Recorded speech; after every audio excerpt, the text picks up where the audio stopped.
That's the future we believe in.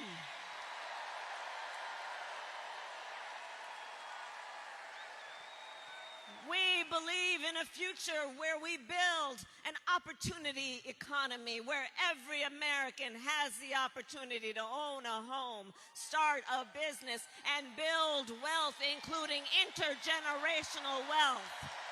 That's what we believe in. We believe in the future of our country.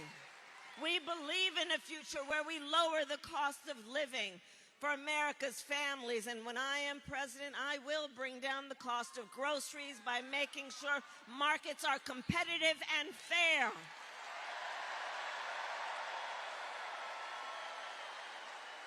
Together with Coach, we will take on Big Pharma and cap the cost of prescription medication for all Americans.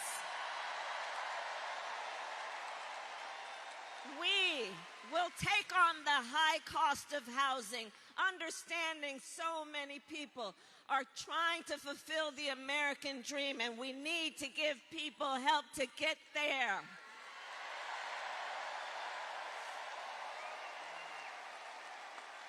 In fact, last week I announced my plan to build millions of new homes and help first-time home buyers with a down payment. No, and that's a step to get where we need to go.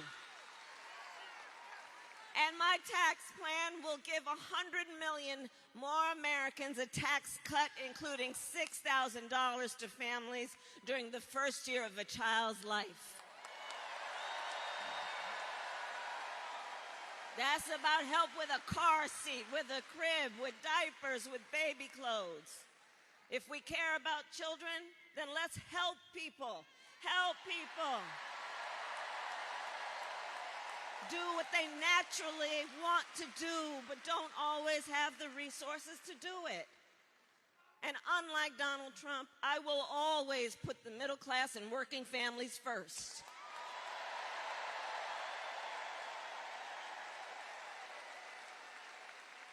But now we know he has a different plan, Trump, right? Just look at Project 2025.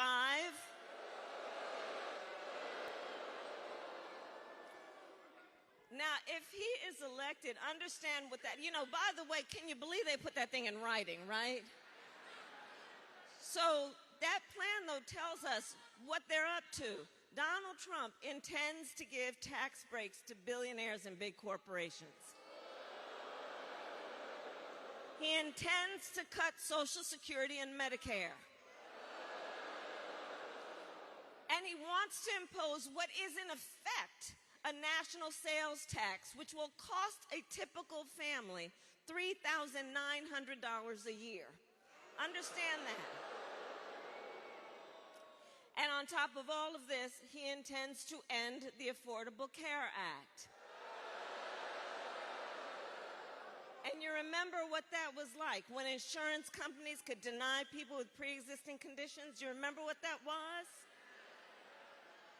Breast cancer survivors, children with diabetes, grandparents who need help and support being denied care. We're not going back.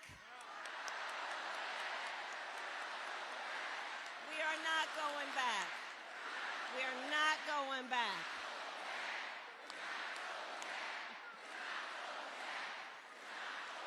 We will move forward. Just like Wisconsin's state motto tells us, forward. Forward.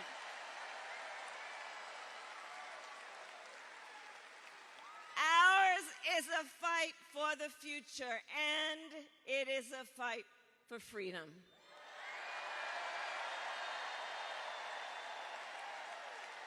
And it is a fight for freedom. Like the freedom of a woman to make decisions about her own body and not have her government telling her what to do.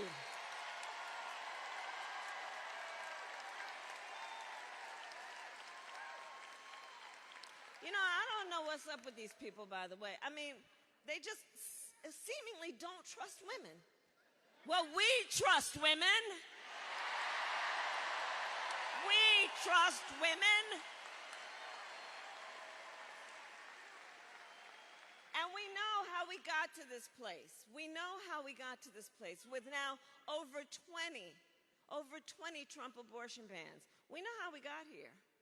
The former President Trump hand-selected 3 members of the United States Supreme Court with the intention that they would undo the protections of Roe v. Wade. And as he intended, they did. And then in state after state, they proposed and passed laws to punish women, criminalize healthcare providers. In some states, not even making an exception for rape or incest. And just yesterday, when he was asked if he has any regrets about ending Roe v. Wade, Donald Trump, without even a moment's hesitation, you would think he would reflect on it for a second, said no regrets.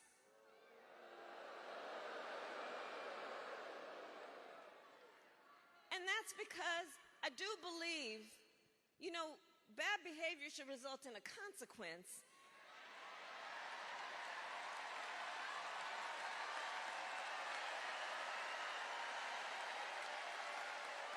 Well, we will make sure he does face a consequence, and that'll be at the ballot box in November. In November.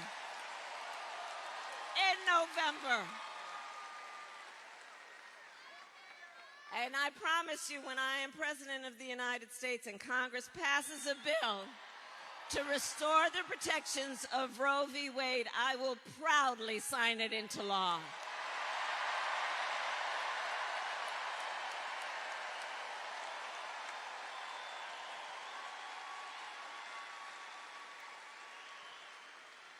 And Wisconsin, in addition to that, as you all know, we are witnessing across our nation a full-on attack on hard-fought, hard-won fundamental freedoms and rights across our nation, like the freedom to vote, the freedom to be safe from gun violence, the freedom to love who you love openly and with pride.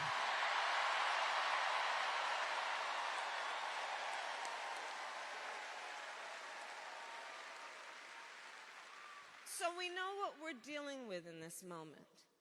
And we must remember, as the generations of Americans before us who led the fight for freedom, the baton is now in our hands. We carry the baton. We carry the baton.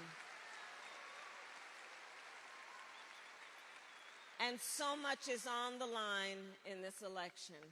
And understand, we have to understand something. This is not 2016 or 2020. This is not 2016 or 2020. And in particular, the stakes are higher for a lot of reasons, because we know what he does when he's in office, but including that, last month, the Supreme Court of the United States basically told the former president that he will effectively be immune for what he does in the White House. Now think about what that means. Think about what that means, knowing the individual we're talking about. Donald Trump has openly vowed to be a dictator on day one. He has openly indicated his intention to weaponize the Department of Justice against his political enemies. Think about what we know about him and what he's told us. He even called for, quote, the termination of the Constitution of the United States. So let us be very clear. Somebody who intends to terminate the Constitution of the United States should never again have the opportunity to stand behind the seal of the President of the United States. never again.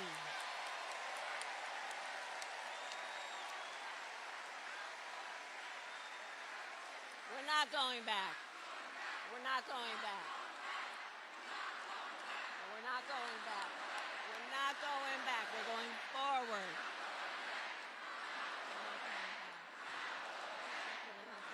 We're not going back.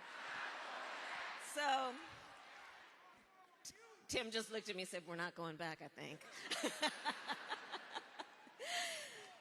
So, Milwaukee, here's the thing, as you all know, it's why you are here. It's why you have taken the time to be here this evening.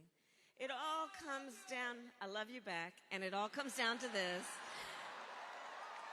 We're here. Thank you, but yeah, thank you.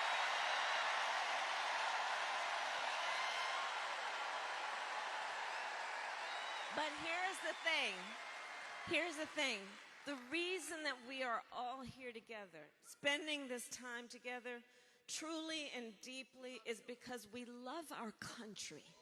We love our country. We believe in our country.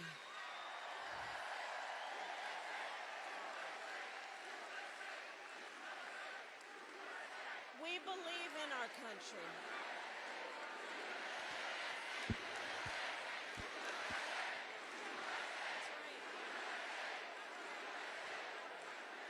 And I do believe that it is the highest form of patriotism, to then fight for the ideals of our country. And that's what we are here to do. And that is how we fulfill the promise of America. The promise of America. And it is that promise of America. We need a medical assistant here. Okay. We need a nurse. We need a medic here, please. Let's make a path. Let's make a path, if y'all don't mind. Let's make a path to right here. Let's just create a path to right here.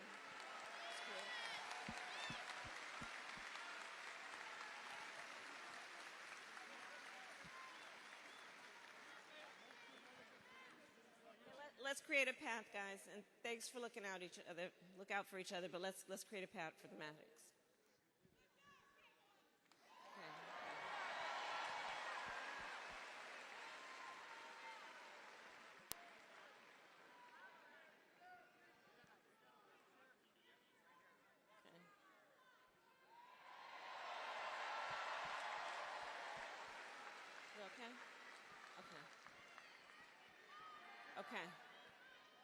Okay. We're going to be okay. We're going to be okay. All right. Okay. We're going to be okay. This is who we are, right? This is what we're about, looking out for each other. The thing, we care about each other. You know, it's about truly understanding what love thy neighbor means. It's about, in the face of a perfect stranger, seeing a neighbor, understanding what that love of each other means. It's a big difference between what we're talking about and what's on the other side. So listen, I'll end with this point. The promise of America. The promise of America is what we are fighting for. And it is that promise that I think makes it possible that Coach Governor Walz and I would be sharing the same ticket. Think about that. Think about that. Think about it in the context of the promise of America. Two middle-class kids, one born in Oakland, California, to a working mom, the other a son of the Nebraska Plains who grew up working on a farm.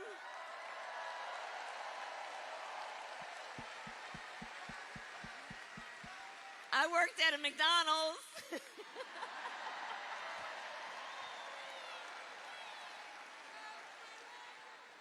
But only in America is it possible for them together to make it all the way to the White House. Only in America. Only in America.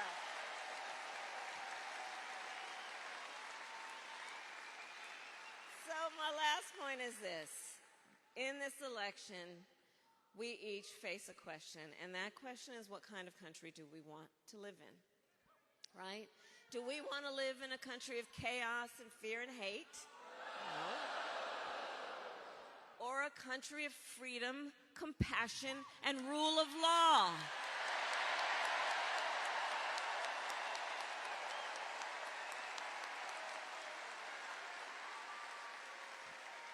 And the beauty of our democracy, listen, the beauty of our democracy is we each have the power to answer that question. Each and every one of us has the power to answer that question.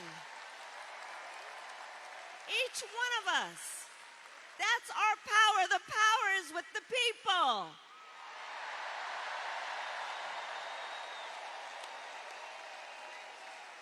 So, Wisconsin, today I ask, are you ready to have your voices heard? Do we believe in freedom? Do we believe in opportunity? Do we believe in the promise of America? And are we ready to fight for it? And when we fight, we win. God bless you, and God bless the United States of America. God bless you.